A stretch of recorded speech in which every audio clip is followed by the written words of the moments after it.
Chers amis, bonjour. Alors ce Shabbat, on va lire Parashat Zachor. Alors c'est quoi Zachor? Au niveau historique, on sait, c'est après la sortie d'Égypte, donc tout le Ham Israël sort d'Égypte, on traverse la mer à pied sec, les Égyptiens rentrent dans la mer et boum, là ils se font noyer. Après cela, on marche un petit peu et on se fait attaquer par qui? Par une peuplade qui s'appelle Amalek et qui viennent donc attaquer la puissance qui est à ce moment-là le Ham Israël. Donc Moshe Rabbeinu va ordonner à Yoshua d'aller se battre contre Amalek. Ça, c'est au niveau historique. Maintenant, on voit qu'en réalité, que la Torah va donner beaucoup d'importance à ce qui paraît être un fait divers, à savoir une bande de barbares qui viennent attaquer des gens qui traversent le désert. On va voir que Amalek, tout au long de l'histoire, va être le pire ennemi du peuple juif, le pire ennemi du judaïsme.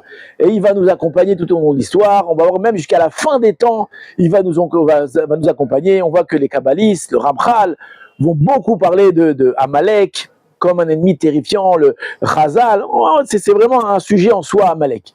Alors, qu'est-ce que ça signifie? Qu'est-ce que cette peuplade qui est venue attaquer leur âme Israël a-t-elle pu faire de si grave pour qu'on veuille la détruire et l'annihiler jusqu'à la fin des temps, à la somme, jusque complètement? Alors, ça c'est la première question. Deuxième question, on voit que Parashat Zachor, on la lit juste avant Purim. Donc on voit qu'il y a un lien intrinsèque entre Amalek et Purim. Alors c'est quoi le lien? Alors, bien entendu, vous allez certainement entendre 1000 commentaires qui vont expliquer toutes sortes de choses. Moi, je voudrais juste rapporter un petit point que notre ami, le Rav Shmuel Hassan, nous a rapporté. Alors, très intéressant. On voit que Amalek, dans toute la Torah, et comme ça, le monde, il dit comme ça, alors je ne sais pas exactement où c'est écrit, mais on sait que c'est écrit, que Amalek, c'est ce qu'on appelle le Safek, c'est le doute. C'est celui qui vient apporter le doute au monde, au Ham Israël. Et ce doute-là, qui vient nous apporter, alors en réalité, il est torturant, il nous torture. Et il nous, parfois, entraîne à faire des bêtises et faire des choses n'importe quoi, ou à nous rentrer dans des doutes. D'où on voit que Amalek, c'est le doute. Quel rapport? Déjà, si vous aimez bien les gamatriotes, Amalek, c'est la même gamatria que le mot Safek, qui est le mot doute. Mais, plus que ça, on voit que Amalek, regardez à quelle période de l'histoire il arrive. On vient maintenant, on est esclave en Égypte, et là, Hachem envoie Moshe Rabbeinu pour sortir le peuple juif d'esclavage, comme il l'avait promis à Abraham. Donc on a l'esclavage égyptien a été prévu, la libération a été prévue, et les plaies même ont été prévues, à savoir qu'il y a marqué que Hachem, il a dit à Abraham que le peuple qui va asservir ton peuple, d'Ananochi, je le jugerai. Donc on voit que les Égyptiens ont été jugés et ont été punis. On voit que le fait que Pharaon va renforcer son cœur, c'est pas un hasard.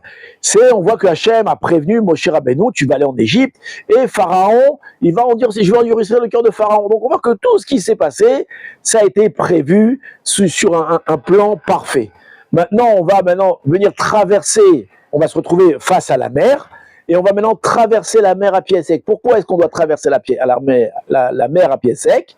Pour noyer les Égyptiens. Pourquoi? Parce que Mida Keneged Mida, de la même façon que vous avez noyé les petits-enfants juifs, alors vous allez être noyés. Donc on voit que chaque chose a été prévue, chaque chose tourne comme une pendule, marche magnifiquement, extraordinairement. Donc on voit que tout roule sur des roulettes. Jusqu'à quel moment? Jusqu'à qu'arrive Amalek. Amalek, quand on regarde, apparemment, c'était pas un truc qui était prévu. C'était pas quelque chose qui était prévu. Pourquoi? Est-ce qu'il va monter à l'esprit d'une peuplade barbare moindre de s'attaquer à la plus grande puissance de l'époque? Imaginez-vous maintenant, je sais pas moi, le Soudan va se mettre à attaquer l'Amérique. Ça veut rien dire, vous allez vous faire éclater. Et bien mettre Amalek, ils sont fait éclater. Donc on voit que cette anecdote ou ce fait divers, il est bizarre, il rentre pas dans ce qui semble être le plan divin, qui est un plan qui est parfait, que tout a été bien géré depuis le début. Oh là, et qu'est-ce qui se passe ici? Il y a un truc qui va pas. Et donc c'est exactement ça que vient souligner Amalek. Nous on croit que notre vie, elle est bien réglée, Alors, Bezrat Hashem, moi, je vais grandir, je vais avoir le bac, et je vais faire des études, et je vais devenir ingénieur, ou avocat, ou médecin, et je vais me marier, je vais avoir tant d'enfants, et mes enfants, ils vont réussir, et je vais avoir le shlom bayit, et je vais revenir par Nassa, et je vais être en bonne santé, etc. On a déjà prévu nos vies, on croit déjà que notre vie est du tracé, que tout est parfait, tout est bien, tout est beau, et puis arrivent des événements totalement inattendus. Alors ça peut être des bons événements, mais malheureusement très souvent c'est des mauvais événements, ça peut être des divorces, ça peut être des maladies, ça peut être des ruines, ça peut être toutes sortes de choses, des choses qu'on n'a pas prévues dans notre vie. Et maintenant, qu'est-ce qu'on doit faire? Comment on doit réagir? Comment on doit agir? Et c'est exactement ce que vient et ce qui est venu faire Amalek. Il est venu semer le doute en nous. Il est venu ébranler ce qu'on croyait être un plan divin qui roulait sur des roulettes, qui tout marchait bien. Et là, il est venu nous ébranler. Maintenant, comment est-ce qu'on doit agir contre ça? Qu'est-ce que Moshe Rabbeinu va faire? Est-ce qu'il va dire, bon, bah, tant pis, on s'est fait attaquer, ben, on laisse faire? Non! Il faut lutter contre le doute. Et Moshe Rabbeinu va envoyer Yoshua pour faire la guerre contre ce doute. On ne doit pas laisser le doute nous envahir, on ne doit pas laisser le doute avoir une emprise sur nous. On doit aller se battre contre ce doute. Maintenant, on voit qui est le premier qui s'est battu contre Amalek. Alors vous allez tous me dire c'est Yoshua ou bien c'est Shaoul, ça veut dire les descendants de Binyamin qui ne se sont pas prosternés devant Esav, donc ça c'est une paracha en soi. En réalité c'est vrai mais c'est pas vrai. Le premier qui va se battre contre Amalek, c'est qui? C'est Moshe. C'est Moshe qui va ordonner d'aller se battre contre Amalek. Et Moshe, qu'est-ce qu'il représente? Il représente la Torah.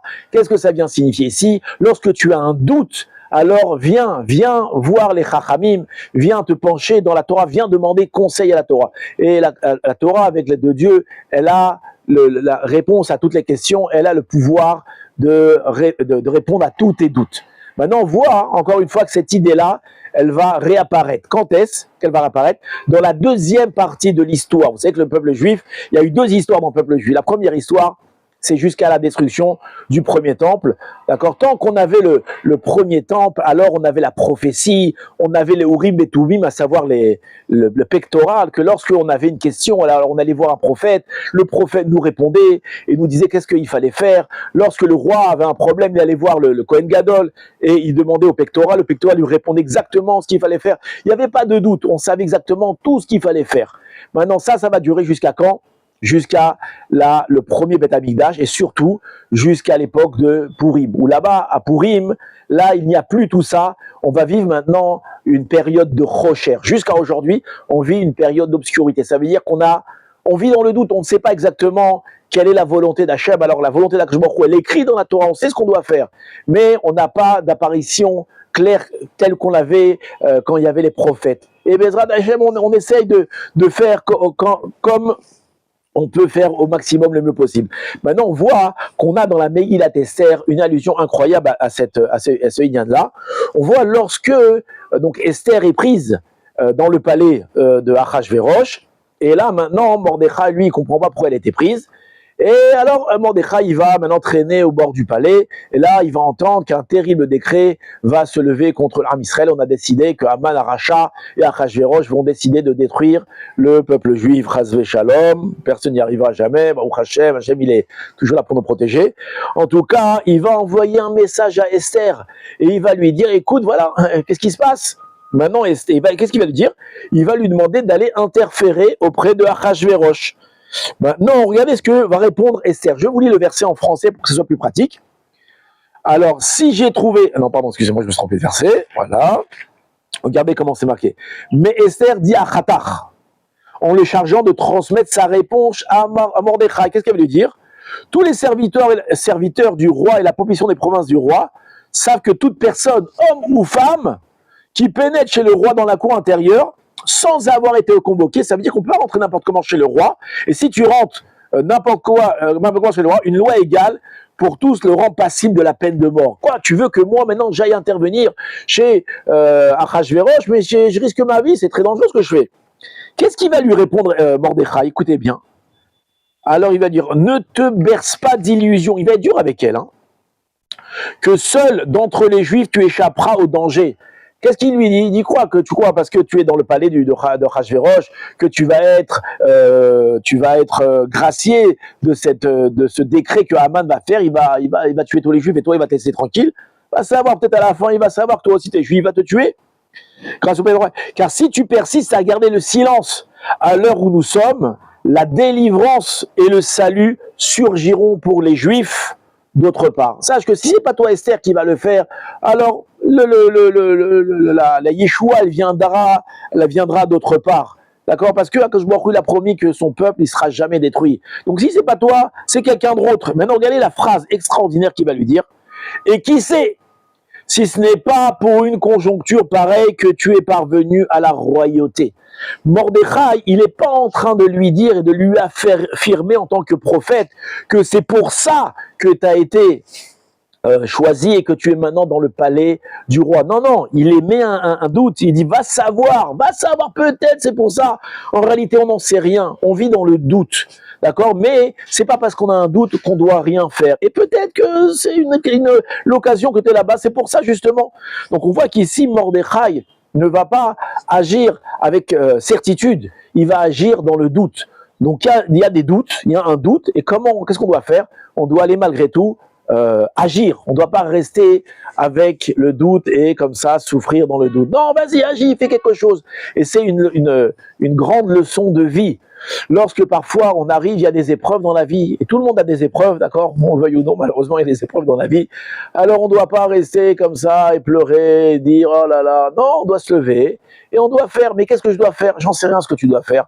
Va prendre conseil, essaye de faire le mieux possible. Et Bezrat Hashem, si tu vas te conseiller et tu mets ton cœur à surmonter ce problème, à surmonter ces doutes, c'est sûr et certain qu'Akadosh Baruch Hu, il viendra à ton aide. Et Bezrat Hashem, donc c'est ça le message de Parashat Zachor, et un des messages de Purim. Bezrat Hashem, Shabbat Shalom et Purim Sameach.